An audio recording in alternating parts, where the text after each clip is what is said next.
Apa penyebab orang itu berbondong-bondong mencari mobil, mencari motor? Itu sebenarnya gaya hidup dan gengsi. Gaya hidup dan gengsi. Kecuali orang-orang yang betul kebutuhan, oke. Tapi kalau kebutuhan, kalau bisa usahakan dengan cara yang baik. Hari ini Bapak Ibu itu bukan karena kebutuhan, karena gengsi. Karena gengsi. Hari ini Bapak Ibu lihat itu sekian banyak. Jam 5, jam 4 hari habis hasar itu. Kira-kira kalau pakai mobil macet apa tidak? Tengoklah Bapak Ibu. Mau gengsi apaan kita gitu? Mau apa yang kita lihat sekarang? Orang ujung-ujungnya kembali kepada pakai motor juga. Artinya Bapak Ibu, gaya hidup sekarang ini memang semakin diangkat.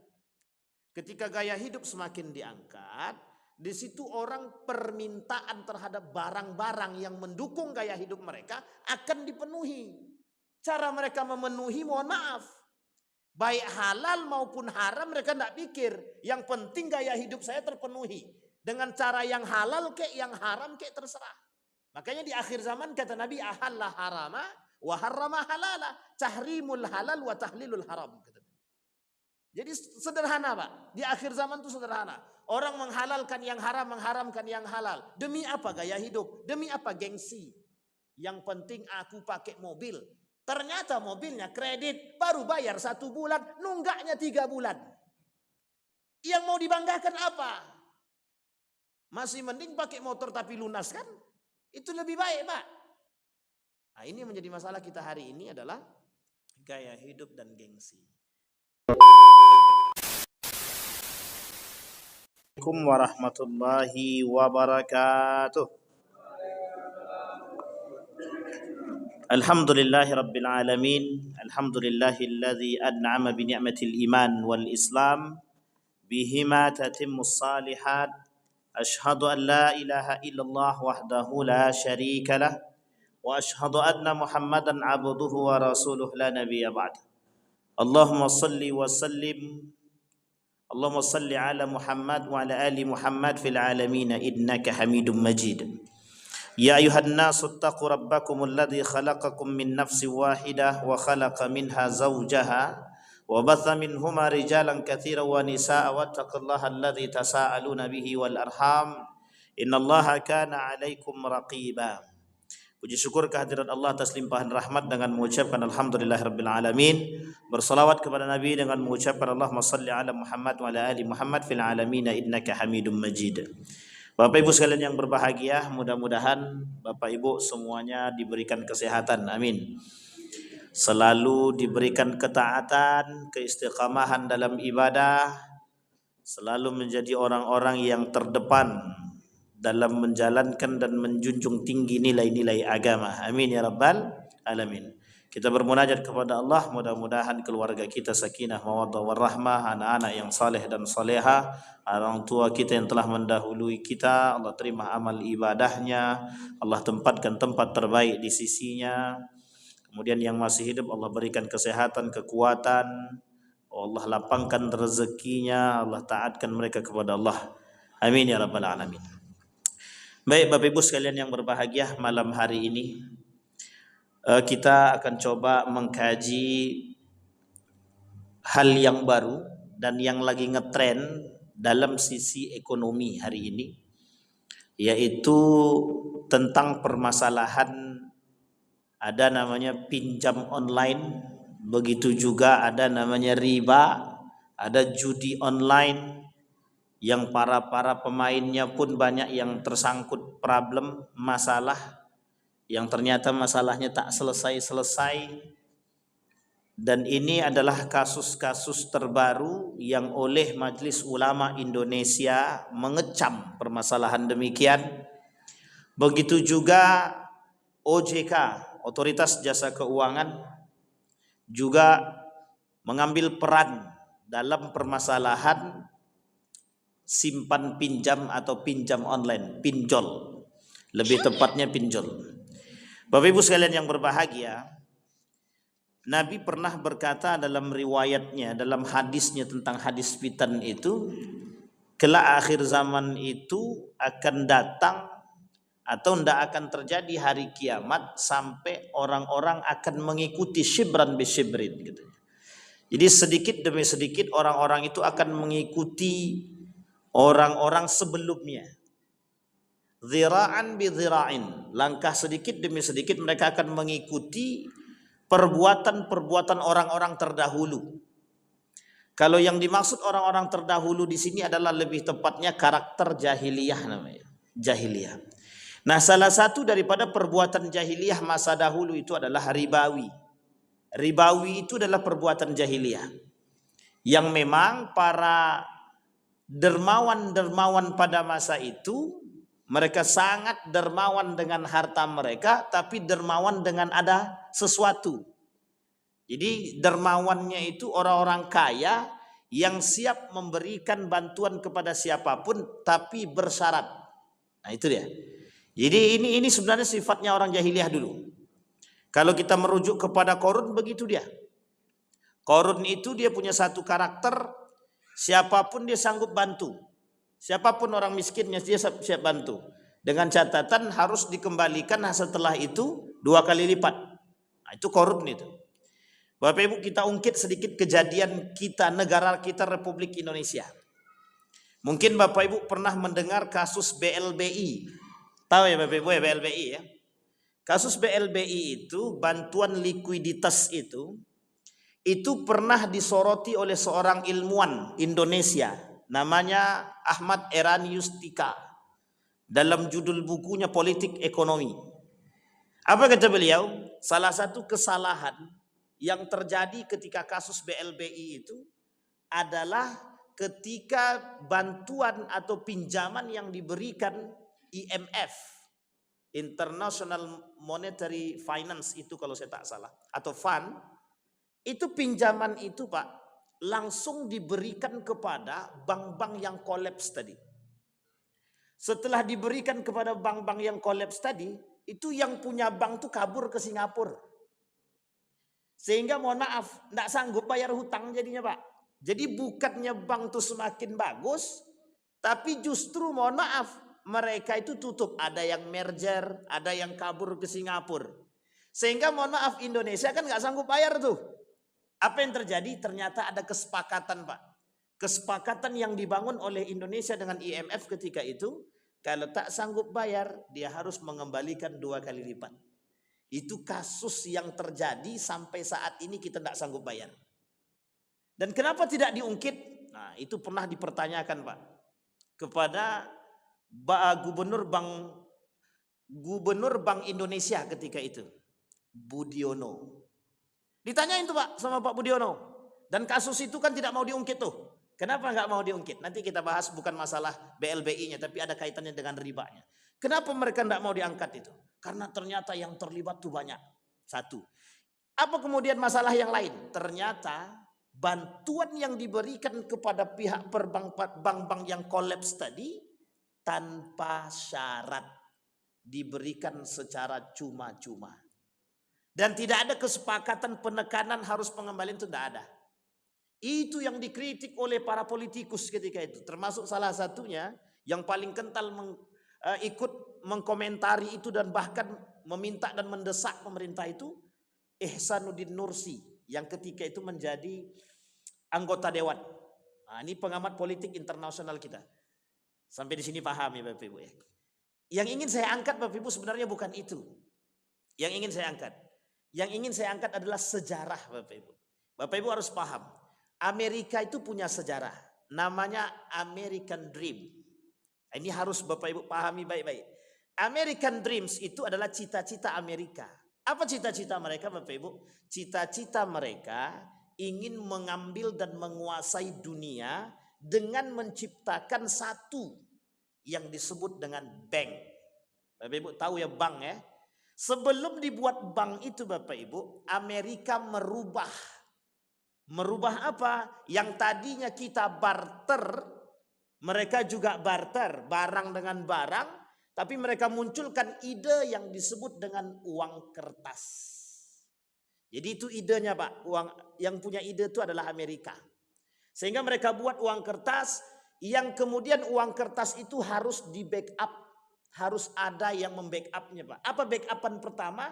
Backupan pertamanya adalah emas. Ini adalah strategi yang dibangun. Nanti saya sampaikan siapa yang bermain di belakang itu, Bapak Ibu. Jadi ketika dibangun itu, uang kertas tadi itu kan memudahkan. Semua orang berpikiran sama. Pada masa sahabat Nabi, terkhusus pada masa tabi'in, itu sudah pernah terjadi. Bahkan dulu emas itu adalah alat yang digunakan untuk transaksi. Emas itu. Sekarang kan emas digunakan untuk perhiasan. Kalau dulu kan tidak, dinar dirham. Dan ada sejarah kenapa dinar dirham itu hilang sampai sekarang ini, itu ada sebabnya. Asbab musababnya di situ nanti. Singkat cerita Bapak Ibu, uang kertas dibangun.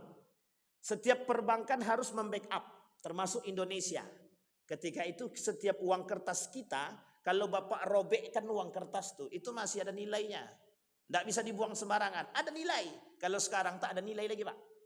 Itu nilainya apa? Karena di backup dengan emas. Emas habis, tak bisa lagi di backup. Di backup pakai perak. Perak tak ada lagi alat backup sampai sekarang. Makanya mohon maaf Bapak Ibu, kalau punya uang robek sekarang agak sulit untuk tukar di bank itu. Sulit untuk tukar di bank itu. Kalau dulu enggak. Kita masih tahu betul itu, kita masih punya uang, robek itu duitnya itu pada angka 0, 100 itu bisa kita tukar. Dapat yang baru malah. Karena ada backupnya. Dan ini terjadi Bapak Ibu di Amerika. Dan mereka yang membangun, ada kelompok-kelompok tertentu. Ternyata Bapak Ibu yang mereka sisipi adalah di situ adalah permainan ribawinya. Permainan ribanya itu. Dan ini cita-cita Amerika. Amerika selalu memberikan pinjaman tapi dengan catatan pengembaliannya harus dengan 2 kali lipat dengan bunga tertentu. Sehingga perangnya Amerika dengan Cina itu sebenarnya bukan hanya perang antara ekonomi saja. Tapi bayangkan, Cina berani memberikan pinjaman kepada anak-anak orang-orang yang mau berwirausaha dengan bunganya 0,0 sekian persen. Bahkan yang paling terendah 0,02%. Itu Cina. Sehingga mohon maaf kata orang Cina itu pokoknya wajib berdagang. Bapak Ibu pernah dengar kalimat ya? Utlubul ilma walau bisin. Tuntutlah ilmu walaupun harus ke negeri Cina. Yang dimaksud oleh para ulama bagaimana tijarahnya Cina. Perdagangan Cina. Bapak Ibu lihat bagaimana orang Cina berdagang. Sampai tusuk gigi di negara Republik Indonesia ini, bambunya dari kita diambil dari Kalimantan, setelah dibawa mentah ke sono, dibeli dengan murah, balik ke sini jadi tusuk gigi kita yang beli. Padahal kita bisa buat sendiri. Cuman mungkin ketahanan daya tahan bambunya tidak sama. Bayangkan sampai sekecil itu, sampai Cina katakan, setiap orang di antara masyarakat Cina itu harus berdagang. Dan itu Bapak Ibu ada filosofinya. Nah mereka wajib berdagang, perbankan, bank sentral Cina itu siap memberikan pinjaman dengan bunga 0,02%. Saking rendahnya. Coba kalau kita kembalikan kepada kita, negara kita. Pinjam uang ke bank kira-kira berapa bunga banknya? Bunganya. Paling tinggi 5, paling rendah 2. Ada 6 sekarang Pak. Wah itu udah naik berarti naik tingkat. Dulu 5. Tahun 2010 itu masih 5. 2015 masih 5. Sekarang sudah 6. Wah itu tinggi sekali. Bunga tuh Pak, bunganya. Ini belum kaitan dengan agama. Masih pas ada aspek sejarah. Bayangkan cara Amerika ingin meraup keuntungan dengan gaya demikian. Cara Amerika bukan butuh uang kertasnya. Amerika butuh emasnya. Gimana cara mengambilnya? Ketika terjadi perang antara Inggris dengan Perancis, yang menang Perancis, yang kalah Inggris. Tapi apa yang terjadi? Ketika Inggris kalah, Perancis yang menang, Amerika sudah duluan buat berita, rilis berita pertamanya yang menang Inggris. Sehingga apa yang terjadi? Kepercayaan masyarakat dunia para investor jatuh Pak. Tidak ada lagi yang percaya kepada Perancis. Ternyata berita Amerika yang pertama kali mengatakan kemenangan itu untuk Inggris. Sehingga apa yang terjadi? Hancur Pak Perancis. Padahal menang. Yang terjadi apa? Perancis jual aset Pak. Salah satu aset yang dijual adalah emas. Yang menang Perancis, yang jual aset Perancis. Dalam berita yang menang dalam berita yang menang Inggris, Yang kalah Perancis. Pada perang yang sebenarnya yang menang Perancis, kalah Inggris. Hanya karena media yang dikeluarkan oleh Amerika, karena itu ketika itu campur tangan Amerika, habis Pak semua Pak. Emas Perancis itu habis. Yang dimiliki mereka. Habis Pak, kalah, runtuh langsung. Apa yang ingin kita angkat? Cara mereka ingin meraup keuntungan tadi, berbagai macam model dilakukan. Ini dalam bahasa ekonomi disebut dengan riba globalisasi atau riba global namanya Pak. Jadi jangan kita meremehkan permasalahan riba itu Pak. Permasalahan riba itu permasalahan yang paling berbahaya dalam tatanan ekonomi. Maka wajar ketika Allah mengatakan permasalahan riba itu, kalau masih kalian bermain dengan riba, fa'dzanu biharbim minallah. Kalau kalian masih bermain dengan riba, kata Allah, siap-siap. Kami perangi, kata dia. Bahasa perang ini Bapak Ibu, tidak bisa dipahami sederhana. Apapun yang kita dapatkan dari hasil yang riba tadi, dianggap dari hasil yang haram, Allah perangi, Allah cabut keberkahan dia sedikit demi sedikit. Dapat 100.000 hilang 1 juta. Dapat 1 juta hilangnya bisa 10 juta. Artinya apa? Cara hilangnya itu drastis dengan berbagai macam model Pak. Maka Allah tak main-main Pak. Tak main-main, unsur riba itu tak main-main. Allah sebutkan tak main-main. Bahkan kata Allah, la ta'kulur riba. Jangan kalian makan riba. Itu jangan ancaman. Jangan ancaman itu. Sampai sekian beratnya. Tapi uniknya adalah hari ini itu bermunculan model-model riba global. Apa contohnya? Salah satu yang paling sederhana itu adalah Bitcoin. Bapak Ibu tahu Bitcoin ya? Nah, kapan-kapan kita bahas sedikit demi sedikit Pak. Itu penting Pak. Tatanan global dunia mainnya di situ. Mereka tidak pengen lagi duit itu pakai kertas. Mereka maunya duitnya pakai elektronik. Masih ingat ya kartu kredit, Bapak Ibu masih ingat ya kartu kredit? Itu awal mula gerakannya begitu kartu kredit. Jadi orang pergi ke mall tidak bawa duit kertas lagi sekarang. Duitnya elektronik bisa pakai kartu kredit. Sekarang udah canggih lagi. Tidak perlu pakai itu lagi, pakai apa Pak? Kris. Sebelum kris itu. Nah sekarang ada model baru yang disebut dengan Bitcoin. Bitcoin. Dan itu cara mereka ingin meraup keuntungan. Dan ini Bapak Ibu permainan Bitcoin ini itu permainan dengan base data atau database. Ini berat Pak. Jadi tidak bisa sembarangan. Semakin Allah hancurkan. Nah sekarang kita kembali kepada aspek dasarnya dulu. Sekarang pertanyaannya adalah mengapa Allah begitu mengancam orang-orang yang bermain dengan riba sekalipun dengan sedikit. Kita kategorikan riba itu ada 2. Satu dalam simpan pinjam. Yang kedua dalam jual beli. Dalam simpan pinjam Bapak Ibu, apapun itu, Anda pinjam duit siapapun, tolong jangan kasih syarat. Karena dalam pinjaman bukan usaha. Dalam pinjaman, uang itu meminjamkannya tanpa syarat. Tak boleh pakai syarat. Misal, Bang Didik datang ke saya. Ustaz, boleh tak saya pinjam duit? Ridwan, boleh tak pinjam duit? Berapa? 30.000 kata Bang Didik. Saya bilang, boleh Bang Didik. Dengan syarat abang pijit punggung saya dulu. Sudah riba Pak. Riba. Apa ribanya? Ada tambahannya. Apa tambahannya pijit? Sekalipun tambahannya bukan duit. Ulama mengatakan itu riba. Coba bayangkan tuh. Sederhana itu Pak. Meminjamkan dengan syarat. Bang boleh saya pinjam cangkulnya? Boleh. Tapi tolong nanti setelah dikembalikan paling tidak bawa minumannya. Itu tidak boleh itu. Tidak boleh itu. Kalau dia nak kasih itu tak urusan. Tapi jangan kasih syarat untuk memberikan pinjaman. Yang dilarang oleh para ulama itu adalah meminjamkan sesuatu dengan memberikan persyaratan. Karena dalam dalam kaidah ta'awun tidak ada yang namanya syarat. Nah, itu dia Pak. Kental Pak. Tapi Pak Ustadz ini masalah usaha dan bisnis. Itu lain cerita. Kita kesampingkan dulu. Dia satu-satu. Dia yang terjadi sekarang ini begitu. Kita ambil contoh. Jangan tersinggung Bapak Ibu semua. Tapi kita belajar malam hari ini. Ada salah satu kesalahan daripada bank syariah. Bank syariah itu kata begini, Bapak Ibu datang pinjam ke bank, kita pakai model mudharabah. Coba yang datang itu orang yang baru berbisnis. Kalau berani dia pinjam, dia kasih pinjaman mudharabah, bagus berarti itu.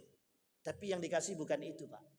Yang dikasih mesti kalau tidak musyarakah atau murabahah. Kita orang ekonomi Islam, Pak. Karena saya pernah di situ, Pak. Kita tahu. Ternyata yang diberikan bukan mudharabah. Yang dipromosikan mudharabah, yang diberikan bukan mudharabah. Kenapa? Resiko tinggi. Tapi kalau mohon maaf, ada perdagangan yang sudah besar tijarahnya, bisnisnya sudah besar, pendapatannya sudah jelas, itu mesti yang diambil mudharabahnya, Pak. Mesti yang diambil mudharabahnya. Kenapa? Sudah jelas pendapatannya, keuntungannya jelas, resikonya kecil. Jadi kalau sudah jalan makal, kalau bahasa ekonominya kan cash flow dan lain sebagainya gitu. Artinya Bapak Ibu sekalian yang berbahagia, termasuk kata Syafruddin Prawira Negara, yang diartikan dengan riba itu zolimnya, penipuannya, itu riba. Jangan salah. Begitu pemahaman Syafruddin Prawira Negara. Oke, Syafruddin bukan orang ekonomi, bukan orang ekonomi Islam, bukan orang yang mengerti agama, tapi orang yang pertama meletakkan pondasi ekonomi Islam di Indonesia dalam aspek sejarah, Syafruddin Prawira Negara, selaku ketika itu Presiden Republik Indonesia Serikat RIS, dan orang yang pertama menjadi Gubernur Bank Indonesia. Siapa dia? Syafruddin Prawira Negara. Sejarah mengakui, Pak, beliau memahami konteks riba. Dalam tulisan beliau itu arti riba diartikan sebagai kezaliman. Nah, coba bayangkan, Pak. Jadi ternyata kaitan riba, ancaman Allah banyak, bukan hanya sekedar halal haram, tapi lebih kepada permasalahan kezaliman. Satu, ketidaktaatan umat muslim terhadap Allah. Yang kedua, kezaliman yang mereka lakukan. Yang ketiga, ada aspek yang lain, tipu daya. Tipu daya. Yang keempat barulah disebut dengan ziyadah. Makanya Allah mengecam sekecam-kecamnya, Pak. Orang-orang yang bermain dengan riba, sangat Allah perangi, sangat Allah perangi. Makanya mohon maaf Bapak Ibu, sekarang muncul model-model yang lain. Tapi uniknya adalah orang masih tak sadar. Masih tak sadar. Dan ini tatanan global permainan, Pak. Permainan yang harus kita sikapi. Makanya kenapa kemudian muncul pemahaman ekonomi Islam. Yuk kembali kepada ekonomi Islam. Tak mau orang, Pak. Makanya di Indonesia ini kok lambat berdirinya. Iya, karena pemerintahnya aja nggak mau. Mendukung. Tapi satu sisi ada juga bank konvensional yang lain yang kuat. Ini masalah kita hari ini. Mendukung ekonomi syariah, tapi satu sisi tak mendukung. Nah, itu yang harus kita pahami. Bank Riau Kepri Syariah sekarang, Bank Riau ini, Kepri ini, Bapak Ibu mau tahu, itu lama sekali. Kebetulan waktu itu saya menjadi staf ahli DPRD provinsi itu. Dan termasuk orang yang ikut membaca laporan itu sebelum disahkan menjadi Bank Riau Kepri Syariah itu. Lama tuh, Pak, lama. Datanya sudah lama datang, hampir setahun kalau saya tak salah.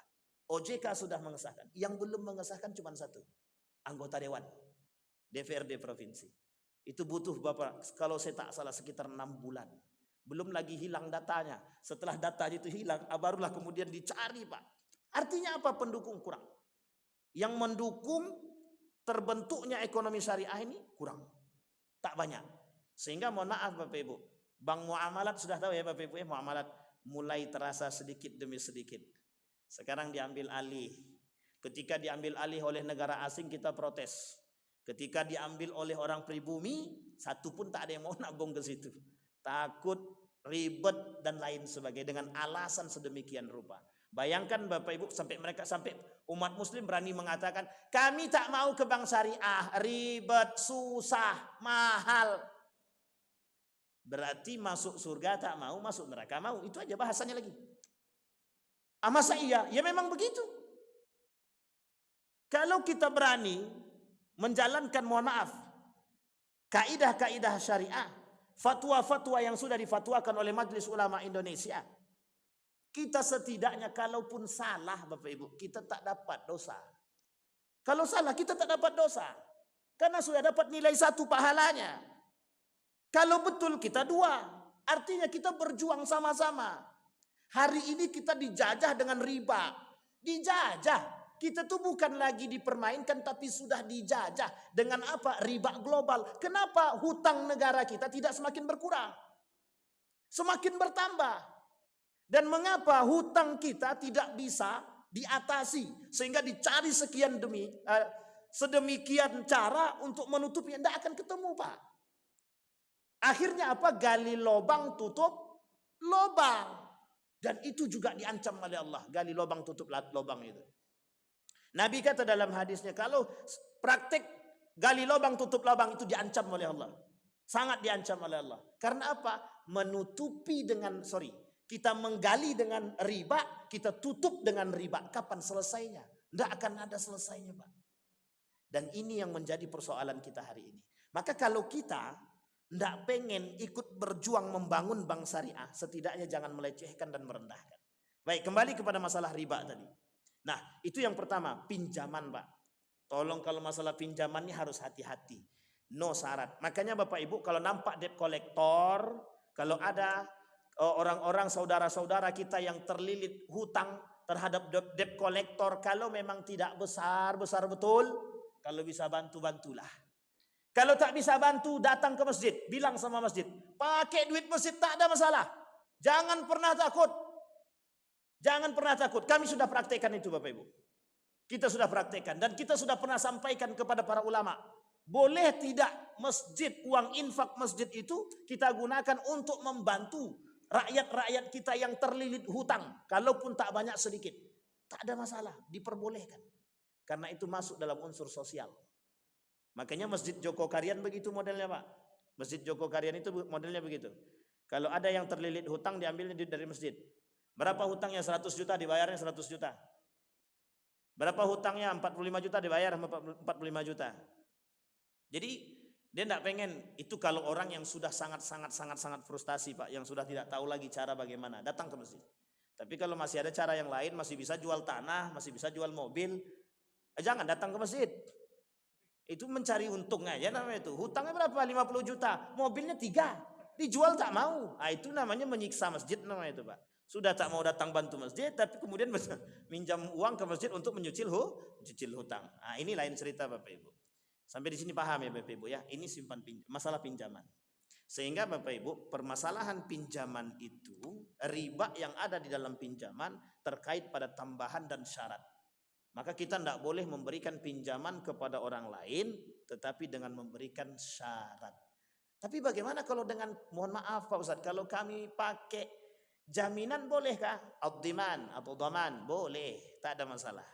Asalkan tolong jaminan orang jangan dipakai. Hukumnya ada. Tidak boleh dipakai, Pak, jaminan itu. Kecuali orang tadi mengatakan, ini kan Mohondani jaminan. Boleh tidak kami pakai? Kata orang tadi, pakailah, tak ada masalah. Boleh pakai. Tapi kalau rusak, wajib ganti. Rusak wajib ganti. Maka dalam Islam, di dalam Islam itu, agunan itu diperbolehkan. Agunan diperbolehkan. Tidak ada larangan, Pak, dalam Islam itu. Agunan boleh. Sampai di sini paham, Bapak Ibu ya? Nah, bagaimana etikanya? Kalau orang minjam, jangan berikan syarat. Kalau orang itu memberi, bagaimana? Dia tidak bersyarat tapi dia memberi. Ya tak ada masalah, boleh terima. Silahkan terima kalau memang dia memberi. Memberinya apa? Kalau dia beri, kalau dia pinjam 200.000 kemudian dia kembalikan 220.000, tolong 20.000-nya kembalikan. Jangan terima. Tapi kalau dia memberikan dalam bentuk yang lain sebagai ucapan terima kasih, terima, tak ada masalah. Atau 20.000-nya kami sedekahkan, Pak. Untuk mana? Masukkan ke masjid boleh, anak yatim boleh, silahkan, tak ada masalah. Dan itu tidak ada masalah, oleh para ulama diperbolehkan. Kemudian yang kedua etiknya apa? Menagih hutang. Tolong ini baik-baik, Pak. Cuman 3, Pak. Yang pertama kata Nabi, tagih dengan cara yang baik. Boleh. Menagih hutang itu wajib. Saya cuman mengingatkan kepada Bapak. Bapak punya hutang dan janji Bapak tanggal sekian, tolong kembalikan. Harus diingatkan. Kalau tidak diingatkan berarti Bapak sedang mengajak kawan Bapak ke dalam neraka. Atau Bapak membiarkan dia masuk ke dalam neraka. Berarti kami harus ingatkan. Iya, harus ingatkan. Itu yang pertama. Tapi mengingatkan cara baik. Kau balikkan duit kau. Itu tidak boleh pula. Tidak boleh. Yang kedua, kalau dia tak mampu mengembalikan semuanya, tolong kembalikan setengahnya. Tak mampu dia kembalikan setengahnya, tolong kembalikan semampunya. Tapi ini Bapak Ibu, tolong ini melihat karakter. Karena hari ini orang akan mencari yang itu. Dia berharap kalau bisa, berharap dia orang yang dihutangi itu mengikhlaskan. Nah, itu harapannya sekarang itu. Aku pinjam duit kayak, enggak balik-balik. Minjam setiap hari nelpon. Diminjam. Pas ditagi, alhamdulillah setahun sekali nelponnya. Pas ditagi, tak mau dia kembalikan. Nah, ini yang uniknya Pak. Bapak Ibu sekalian yang berbahagia, berani pinjam, berani mengembalikan. Tolong tanggung jawab. Terjadi gesekan, terjadi pertikaian karena harta demikian pinjaman itu disebabkan karena apa? Karena orang-orang yang meminjam itu tidak bertanggung jawab. Tolong Bapak Ibu ini perhatikan baik-baik. Tapi Bapak Ibu, pinjaman itu aib. Pinjaman itu aib. Jangan pernah ceritakan kepada orang lain kalau ada saudara kita minjam kepada kita. Jangan. Nah, nanti ini ada kaitannya dengan pinjaman online Bapak Ibu. Jangan pernah ceritakan. Karena itu aib. Menampakkan kerendahan orang di hadapan orang lain. Itu tidak baik. Tetapi Bapak Ibu, kita berhak menagih hutang itu. Berhak Pak. Karena itu adalah haknya kita. Datang baik-baik, tagih baik-baik. Nah, orang yang berhutang tolong sadar diri. Ketika berhutang minta ampun baiknya, menelponnya, berbicara dengan bahasa yang baik, lembutnya bukan main. Ketika ditagih mohon maaf, itu naik pitam kita dibuatnya. Naik darah dia pula lagi. Dia yang berhutang, dia pula yang naik darah. Nah, ini yang kadang-kadang susah nih Pak. Terjadi nih beberapa hari yang lalu, berantem di tengah jalan Pak. Hutangnya 15 juta. Tidak dikembalikan. Sudah hampir setahun. Janjinya cuma 3 bulan. Di tengah jalan ditonjok sama kawan tuh. Diminta mobilnya, katanya mobilnya dijadikan jaminan. Ketika dijadikan jaminan, dipinjamnya untuk mengantar barang dan lain sebagainya. Kawan tadi, dek baik tadi dipinjamkan. Singkat cerita apa? Dah naik pitam, berantem tengah jalan. Kedua-duanya salah. Salah kedua-duanya. Kenapa begitu? Yang satu tak bisa kontrol emosi, yang satu tidak punya adab, yang satu tidak punya etik. Dan kedua-duanya salah. Dan ini kemudian menunjukkan bahwa orang-orang itu perlu mengerti adab dan etika dalam simpan pinjam. Makanya Bapak Ibu, di dalam agama pinjaman itu wajib ditulis. Wa idza tadayantum bidainin ila ajalin musamman faktubuhu wal yaktub bainakum katibun bil adl. Uktub, tulis, wajib. Menulis sekalipun cuma 20.000, tulis. Kalau tidak, tolong sampaikan. Dia pinjam bank, pinjam saya duit 20.000. Dia pakai akad pinjam, kita pakai akad memberi. Kalau kita tak pengen sama-sama saudara itu masuk ke dalam neraka. Bagaimana caranya? Jangan katakan zahir, tapi katakan dalam hati. Kalau kita katakan nanti kita kasih, besok datang lagi itu. Artinya apa? Membantu orang silahkan, tak ada masalah. Tetapi harus berhati. Ini etika Pak. Etika pinjam meminjam. Nah, yang terjadi dalam simpan pinjam online itu Bapak Ibu, satu, menampakkan aib manusia di hadapan khalayak banyak. Dan itu parah. Kalau tak sampai nanti pembahasannya kita ulang di pertemuan yang akan datang. Karena memang berat masalah riba nih Pak. Itu yang pertama Pak. Permasalahan pinjaman. Nah, jadi Bapak Ibu, hari ini banyak bukan hanya debt collector saja. Rentenir kecil-kecilan pun ada juga. Yang mereka meminjamkan uang tapi mohon maaf dengan dalih harus mengembalikan pakai bunga. Bahkan kadang-kadang bunganya lebih besar. Tolong sampaikan ke mereka, apa yang Anda lakukan ini diancam oleh Allah. Hartamu tidak akan berkah. Insya Allah hartamu akan terus berkurang sedikit demi sedikit. Dan Allah akan selalu memberikan dan mencabut keberkahan dalam rumah tangga mereka. Sedikit demi sedikit Allah akan cabut. Karena kata Allah, fa'zanu biharbim minallah. Siap-siap akan kami perangi. Allah memerangi. Artinya apa? Allah tak pengen ada secuil ribawi pun yang ada di dalam itu. Sampai sini paham ya Bapak Ibu ya?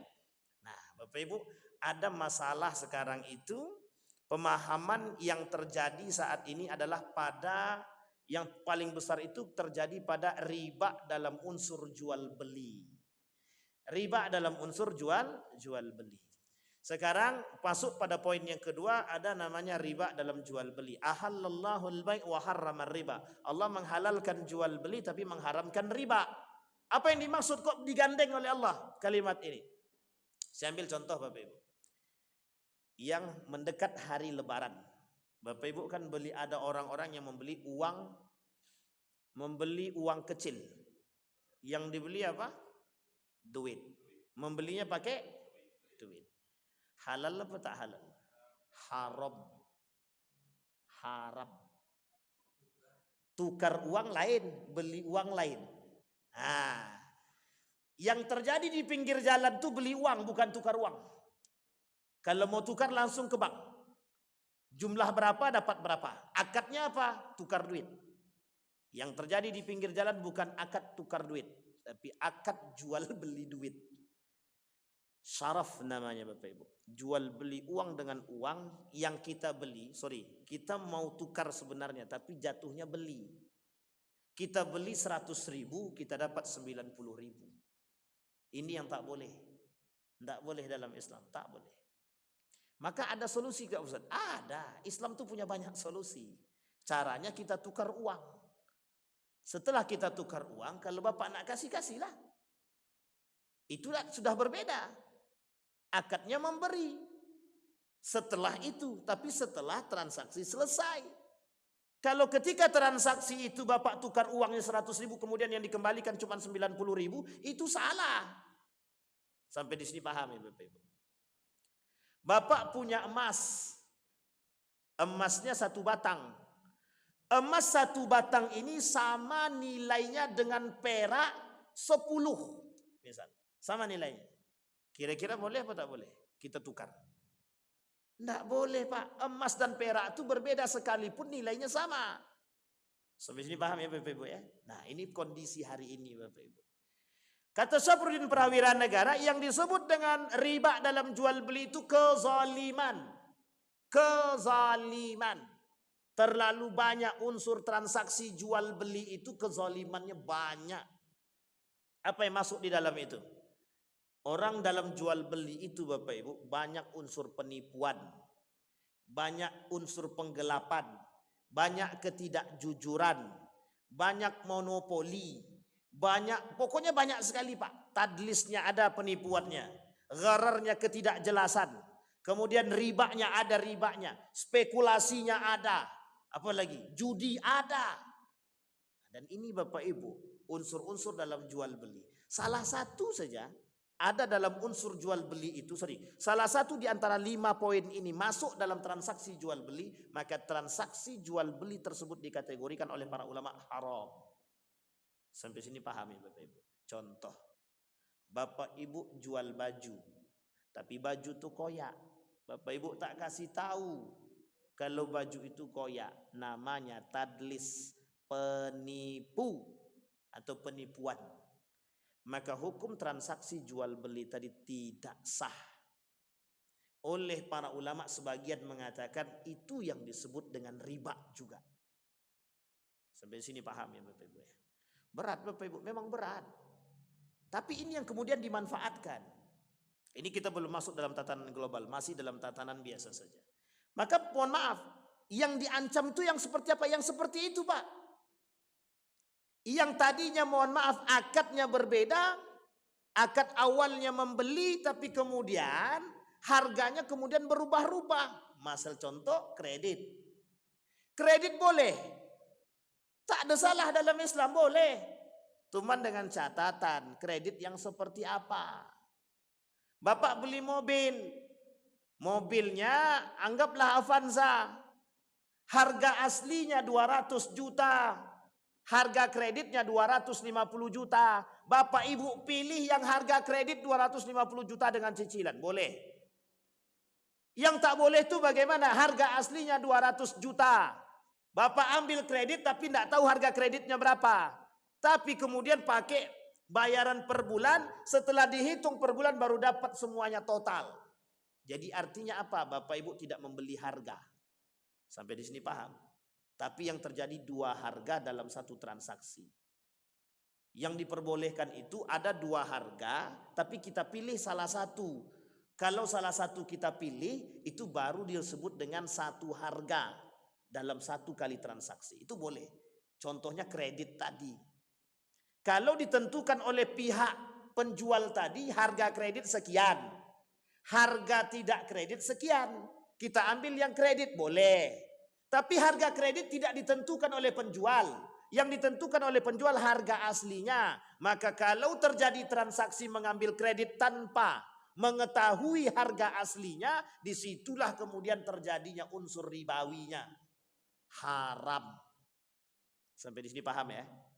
Sekalipun, mohon maaf, sekalipun nanti cicilannya itu mau fluktuatif kayak dia. Atau apalah satu lagi namanya itu. Dia ada yang cicilannya sama, ada yang cicilannya berbeda-beda. Yang dilarang ada agama adalah cicilan yang berbeda-beda dengan harga yang tidak ditentukan. Bapak Ibu, hari ini semua para showroom itu bekerja sama dengan leasing. Dan tidak ditentukan harga kreditnya. Sampai sini paham Bapak Ibu ya? Sehingga yang terjadi apa? Unsur ribanya yang dimunculkan. Nah, ini yang menjadi masalah. Tapi kalau Bapak Ibu berani katakan, saya mau cicil. Tapi saya ambil kredit dengan harga yang cukup mahal, misalkan 250 juta, tapi saya kredit. Tidak ada masalah, boleh saja. Tapi jangan kerjasama dengan bank konvensional. Mandiri, BCA, IMF, sorry bukan IMF. BIF atau BIF itu kalau nggak saya tuh. Sama saja Pak. Adira, nah itu leasing, mohon maaf jangan tersinggung. Ya, itu leasing semua itu Pak. Dan mohon maaf betul itu. Semuanya pakai bunga. Kalau mereka katakan nol bunga, itu lain cerita. Kita lihat dulu transaksinya apa. Nah, ini yang sulit tuh di situ Pak. Tapi dah terlanjur selesaikan. Kalau sudah terlanjur selesaikan. Yang sudah terlanjur tolong selesaikan cepat. Kalau sudah selesai, alhamdulillah, tak usah diulang lagi. Karena itu yang terjadi Pak, keberkahannya tidak ada. Entah tergoreslah mobil tu, tabrakanlah mobil tu, cepat rusaklah dan lain sebagainya. Ada saja yang kemudian terjadi. Tolong itu diperhatikan betul. Sama Honda juga begitu. Beli Honda, beli motor ya, mau beli motor sama.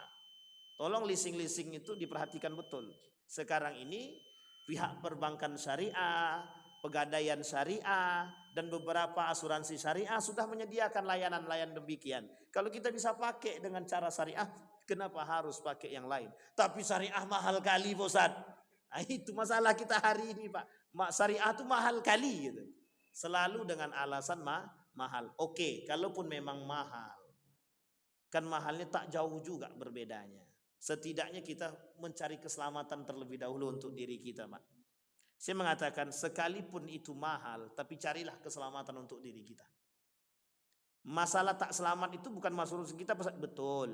Artinya ketika kita menjunjung tinggi nilai fatwa tadi, kita selamat, Pak. Selamat kita. Sekalipun murah,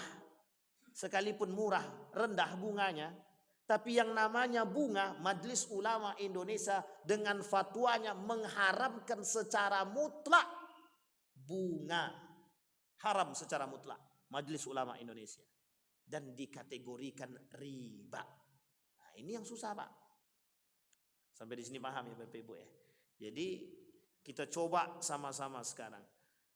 Apa penyebab orang itu berbondong-bondong mencari mobil, mencari motor? Itu sebenarnya gaya hidup dan gengsi. Gaya hidup dan gengsi. Kecuali orang-orang yang betul kebutuhan, oke. Tapi kalau kebutuhan, kalau bisa usahakan dengan cara yang baik. Hari ini Bapak Ibu, itu bukan karena kebutuhan. Karena gengsi. Karena gengsi. Hari ini Bapak Ibu lihat itu sekian banyak. Jam 5, jam 4 hari habis hasar itu. Kira-kira kalau pakai mobil macet apa tidak? Tengoklah Bapak Ibu. Mau gengsi apaan kita gitu? Mau apa yang kita lihat sekarang? Orang ujung-ujungnya kembali kepada pakai motor juga. Artinya Bapak Ibu, gaya hidup sekarang ini memang semakin diangkat.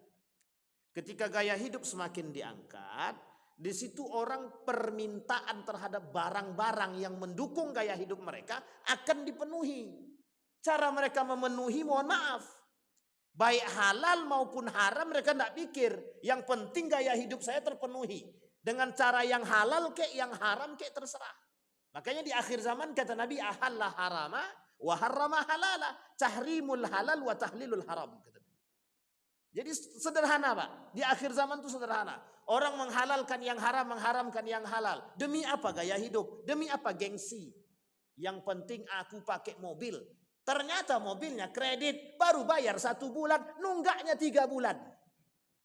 Yang mau dibanggakan apa? Masih mending pakai motor tapi lunas kan? Itu lebih baik Pak. Nah, ini menjadi masalah kita hari ini adalah gaya hidup dan gengsi. Sampai sini paham ya Bapak Ibu ya. Terakhir yang perlu kita perhatikan Bapak Ibu, Allah tidak pernah bermain-main dengan ancamannya. Allah tak pernah main-main. Ini kejadian nyata. Saya ingin sampaikan kepada Bapak Ibu. Seorang pengusaha di Pekanbaru ini, hampir di Pekanbaru ini rata semua sekolah ngambil buat ijazah sama dia. Dan sudah terkenal se-Sumatera. Beliau ini pengusaha ijazah melalui kertas yang beliau sendiri. Satu ketika beliau tak pernah bermain dengan perbankan sama sekali. Satu ketika datang seorang pemuda yang menawarkan kepada beliau karena beliau butuh dana yang cukup besar, sekitar 300 juta ketika itu. Singkat cerita Bapak Ibu, beliau setuju untuk meminjam uang di salah satu perbankan. Mulai dari saat dia minjam sampailah hari ini, itu sulit sekali bagi dia untuk mendapatkan perkembangan yang baik. Yang terjadi apa? Runtuh, turun. Mohon maaf, sampai kadang tutup, bangkrut Pak. Baru-baru ini dia muncul karena sudah selesai. Apa kata dia? Mulai hari ini aku tak akan minjam lagi ke bank konvensional itu. Alhamdulillah Pak, mulai sedikit demi sedikit dapat titik terang. Kenapa tahu? Karena konsultasinya ke kita Pak. Beliau konsultasi ke saya. Dan saya katakan penyebabnya cuma satu, ketika Anda minjam uang di bank. Dan bank yang dia pinjam bank konvensional. Dia pinjam 500 juta tertipu pula dengan kawannya. Di rumah-rumah orang. Mereka pinjamlah perbankan. Di bank konvensional dia ambil 200 juta, 300 juta untuk kawannya. Ada calonya Pak. Untuk calonya 40 juta. Belum bunganya lagi dan lain sebagainya. Habis Pak. Saya bilang tidak terasa. 200 juta itu tidak nampak. 1 hari selesai. Hilang Pak. Jadi jangan salah Pak. Allah tidak pernah bermain dengan apapun yang sudah disebutkan sebagai ancaman. Karena Al-Quran itu pasti membuktikan kebenaran perkataan Allah. Baik Bapak Ibu sekalian yang berbahagia, insya Allah kita lanjutkan di pertemuan yang akan datang pada konteks permasalahan terkini. Baik itu nanti judi online atau game online atau pinjaman online yang terkait dengan ribanya, insya Allah akan kita bahas. Mudah-mudahan bermanfaat bagi kita semua, mudah-mudahan ada baiknya bagi kita, bisa kita jadikan acuan dalam kehidupan kita, pegangan. Fa'tabiru ya ulil absar la'allakum tuflihun. Assalamualaikum warahmatullahi wabarakatuh.